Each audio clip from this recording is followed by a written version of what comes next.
Hello friends, welcome to my channel food safe foodie. હું છું પ્રતિભા પંડ્યા.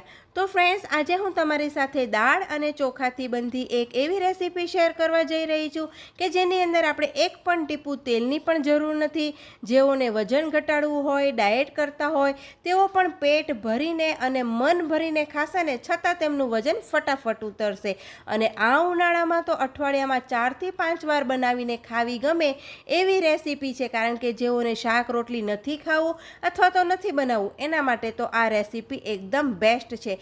કારણ કે હોટલનું પણ તમે જમવાનું ભૂલી જશો અને તેને યાદ નહીં કરો ને એવી આ રેસીપી બનવાની છે. છેલ્લે તમે રેસીપી જોઈને ચોંકી જશો કે ખૂબ જ સરસ દાળ અને ચોખાથી પણ આવી રેસીપી બની શકે છે અને બાળકોને તો તે ખૂબ જ પસંદ આવશે.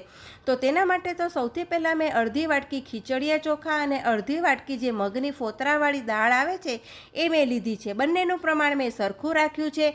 બંનેને એક બાઉલમાં લઈને મિક્સ કરીને આપણે તેને 2 થી 3 વાર ખૂબ સારી રીતે પાણીથી ધોઈ લેવાની, જેથી બધું કચરું હોય, ધૂળ હોય એ નીકળી જાય. પછી આપણે તેની અંદર થોડુંક પાણી ઉમેરીને આપણે તેને 1 કલાક માટે પલાળવા માટે મૂકી દેવાની. 1 કલાક પછી આપણે ઢાંકણ ખોલીએ તો આપણે જોઈએ કે આપણી દાળ અને ચોખા બંને ખૂબ સારી રીતે ફૂલી ગયા છે.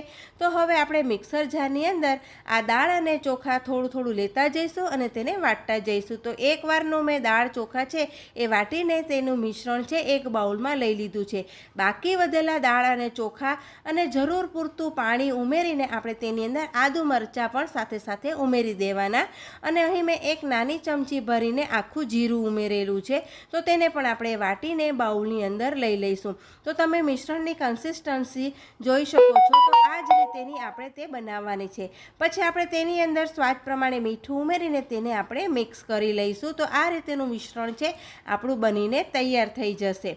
હવે અહીં મેં એક વાટકીમાં 2 થી 3 ચમચી જેટલો ચણાનો લોટ લીધો છે અને તેની અંદર પણ જરૂર પ્રમાણે પાણી ઉમેરીને આ રીતેનું આપણે મિશ્રણ તૈયાર કરી લેવાનું. અને તેને આપણે જે દાળ અને ચોખાનું મિશ્રણ તૈયાર કર્યું છે તેની અંદર આપણે ઉમેરી લેવાનું. એનાથી આપણી છે એ મિશ્રણ છે થોડુંક એવું ઘટ પણ થશે. અને જો તમારે આ ચણાનો લોટ ના ઉમેરવો હોય ને તો તમે 2 થી 3 ચમચી સૂજી પણ ઉમેરી શકો છો, પણ તે ડાયરેક્ટ આપણે મિશ્રણની અંદર ઉમેરીને તેને હલાવી લેવાનું. હવે આપણું જે ઢોસા માટેનો તવો આવે છે એ તવાને મેં મીડિયમ ફ્લેમ ઉપર ગરમ કરી લીધો છે. અને ગરમ થઈ જાય પછી આપણે જે પ્રમાણે આપણી ઢોસાના તવીની સાઇઝ હોય તે પ્રમાણે આપણે મિશ્રણ ઉમેરીને આ રીતે તેને એકદમ આપણે ગોળ ગોળ પાથરી દેવાનો છે. તો થોડોક ઢોસો ગરમ થાય ને પછી હલકો વજન આપીને આપણે જો ચમચો આ રીતે ફેરવીશું ને તો ખૂબ જ સરસ આપણો ઢોસો છે ને એ પેન ઉપર પથરાઈ જશે.